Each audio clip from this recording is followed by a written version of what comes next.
a bola o camisa 9 do Flamengo, perna esquerda, atrasou a passada, bateu!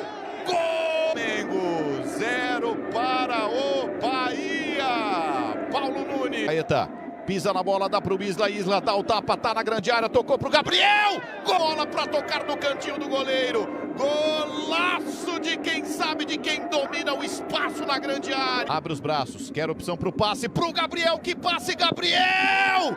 Gol! De novo por outro ângulo, Everton Ribeiro, ele domina com o corpo, passando pelo Líger, bate cruz. E no Paraíba tenta encurtar a marcação para cima do camisa 11 do Flamengo, levantou na área, Pedro! Passe magistral do Vitinho entre os zagueiros, Pedro confere. Em pé, Arrascaeta tá na grande área, balançou, deu pro Vitinho. O quinto gol do Flamengo em Salvador, 5 para o Flamengo.